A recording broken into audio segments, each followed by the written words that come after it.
folks, how's it going? So you want to make like the cutest little tincture in the world with me? It seems so small to me, but we don't always have to make really big batches of tincture. And I'm going to make this little motherwort tincture, and I thought we can do this together. Okay, so usually my motherwort is like 6 foot tall and a huge stand, but this year she is about that tall. So she's not super happy in the way that, like, for some reason, I think it was because, like, what happened in the spring is we warmed up really fast, she grew, and then frost came, killed a bunch back, and this is who survived. But here's the funny thing. Did you know that when plants undergo stress, and that could just be the stress of existing in the wild versus like a super pampered, always watered, fertilized garden, they are actually stronger. They end up making more volatile compounds and such because they're trying to survive the elements and push back bugs, and they're just kind of like more toughened, right? Like garden catnip would get beat up by wild catnip.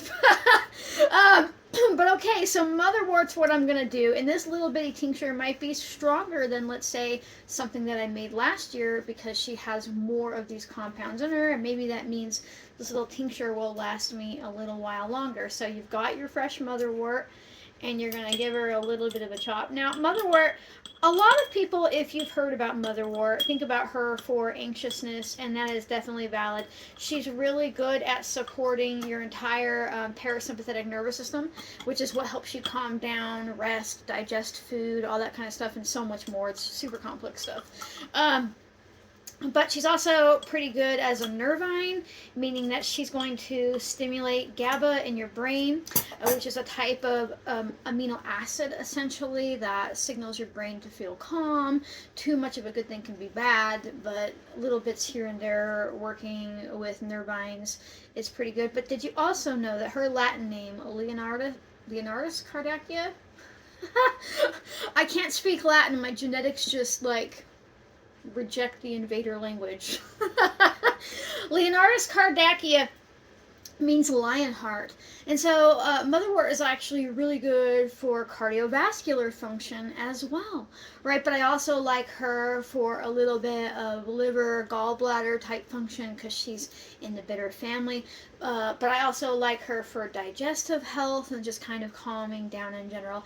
She's one of those herbs where, again, back to her being a nervine and stuff, if you are like constantly feel like the shoe's about to fucking drop, we all probably feel that collectively over the past, I don't know, 5 years, because shoes just keep falling out of the sky and hitting us in the head.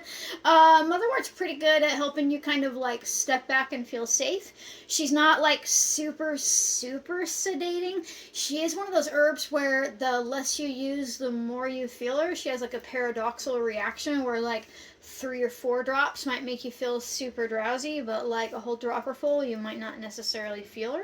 But yeah, she is really good for cardiovascular health, but she's in the mint family. She is a scentless mint, meaning there's little to no fragrance here. Yeah, she has a smell, but that's not quite the same as fragrance like something like the lavender, which is also in the mint family.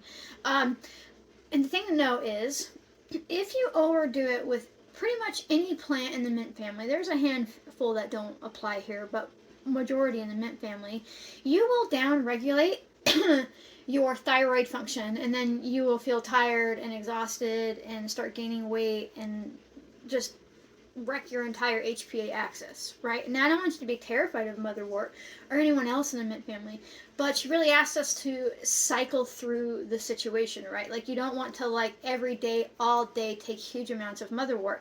But what's interesting with motherwort is small amounts, there's that paradoxical thing, have been shown to support thyroid function at times, especially if it's not autoimmune driven, right? But it's probably from regulating your parasympathetic nervous system, because that's all interconnected to the HPA axis. So if you get rid of some of that physical stress, you can kind of upregulate your metabolism, which is by proxy a part of your thyroid. Right, so I chopped her up and I put this in a jar. You'll notice that I didn't pulverize her. There's no need to kill her dead. Just a little bit, so there's a little bit more surface space to extract from. If you've ever made a tincture and you forgot to chop up, Doesn't even matter. It'll still do the same thing, just takes a little bit longer. So the next thing you're going to need is some good old vodka. Buy the cheapest vodka. It doesn't matter. No, it doesn't. Nothing can pass through the distillation process. If you're paying for glass or organic, you're just paying somebody's rent. When you don't need to pay extra for something that you're going to be taking in tiny amounts. And I'm using 100 proof. That means this jar right here and this bottle right here is 50% water, 50% alcohol, because proof and percent are two different things. They are two different things, folks. So if you have 100 proof alcohol, it's 50-50 already. You do not need to add water to this. If you have 80 proof, because that's all you can get in your state, and that happens to the best of us, that is 60% water and 40% alcohol, and you can still use it. It's just going to take a little bit longer. So I filled it all the way up to the tippy top. I could probably put a tiny little splash in there. I want to go all the way to the top. I want to make sure that I use a jar that I can fill all the way with my plant matter and or vodka, because I want to prevent oxidation, right? And so I'm going to put this cap on there. And, you know, even if you get a little bit spilling at the side, good. That means you don't got any headroom for air. Oxidation is like when you peel a banana and leave it out and it turns brown. You've broken the cellular structure or exposed the cellular structure of the plant, and then oxygen touches it and it oxidizes, and it's essentially rust, right? And if that happens in your tincture when you have plant matter in there, make it a little weaker. You know, it oxidizes it, right? And so it's not quite what you want. Now, it'll oxidize a little bit after you strain it, but that's not as bad as when there's actively plant matter in there.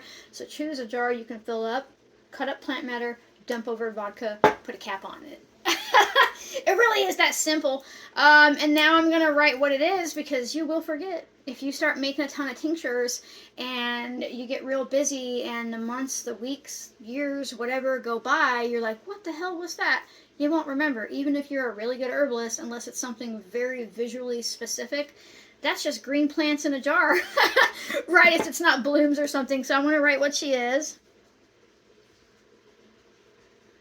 And the day-ish. I usually just do the month and the year. I don't really need to know the exact day. And I'm going to sit this just up here on my shelf with my other tinctures, 6 to 8 weeks. She'll be ready then. But if I forget the strainer and it's been 2 years, it doesn't matter. As long as this cap is on tight and the alcohol can't evaporate off, she won't go bad. You've never been like, oh, my vodka went bad, right? But if you don't have this cap on and the alcohol evaporates off, it'll no longer be shelf stable, because you need it to be 25% ABV, which means alcohol by volume, to remain shelf stable. After that 6 to 8 weeks is up, you can strain out the plant matter and just store it right in this jar. I am like top level human. I would not suggest storing in bottles like these until you're ready to use it, because they tend to evaporate off within a year or so, maybe 2. Can be much less if you're in a hot environment, or if it's not capped tight enough, or ironically if it's capped too tight, because this little doohickey right here lets oxygen get in and starts to degrade and things like that. So that's it. If you are working with 80 proof, I would go like, 10, 12 weeks, because it needs a little bit longer because there is less alcohol. Somebody asked me the other day if you actually have to wait that long for the herbal compounds to be extracted, or if that was just like my preference. And the answer is you have to wait that long. Right, it takes time for the alcohol to start to break down the cellular structure of the plant and extract not only the water soluble but the alcohol soluble properties, right? So you want to give her that amount of time. Now, that doesn't mean that you can't start using it sooner, right? But I don't want you to strain it sooner. If it's been like 3 weeks and you're like, I'm having fucking like panic attack and I'm like freaking out so bad that I'm gonna like shit my pants in public, right, you could open this up, pull some off with a little dropper or something and use it. It will still probably be impactful. It will probably be stronger when you're done, right? So if you start doing that and you're like, oh, I use like 10 or 15 drops of this Motherwort tincture. And by the way, I'll place something up here where you can go see how to learn a tincture, because you asked me about the dosage, and you got to learn how to do that up here. And you're like, oh, well, I was taking 15 drops and I felt fine. And then, like, after, like, 10 or 12 weeks or whatever, I strained it and I took 15 drops and whatever it was, tincture-wise, knocked me on my ass. Now, that might not happen with Motherwort because she's got those paradoxical reactions, but you're like, what happened? Well, it's stronger now. It's done now. So you might need a little bit less. But I do that all the time. Like, as I need something, like I made a plantain tincture a while back, and then I, like, got a real bad burn on 4th of July. I survived all other fireworks except for my nephew and a sparkler. Got me good, and it was like a nasty burn, and I was like, well, you know, that plantain tincture's only been sitting for a few weeks, but I'm going to start using her anyways, right? And so I like to use little syringe droppers, right? So I just pull out what I need, and then I usually put it on like a Band-Aid and then put it right on there. And those are so handy. Those are so handy for like pulling out a dose of tincture or whatever you need. So anyhow, that is Motherwort Tincture. And that was so easy, right? You are so capable of doing that, right? Come on. You are smart enough to chop up a plant, put it in a jar, put some vodka over top, write down what it is, speak words, and then strain it and use it as you need it, right? You have got this, folks. So, if you like my random videos where I'm a really human, where I can hear my timer going off in the background, dogs are starting to bark, where I lose words and all that kind of stuff, and you want to support my capacity to continue existing in this reality,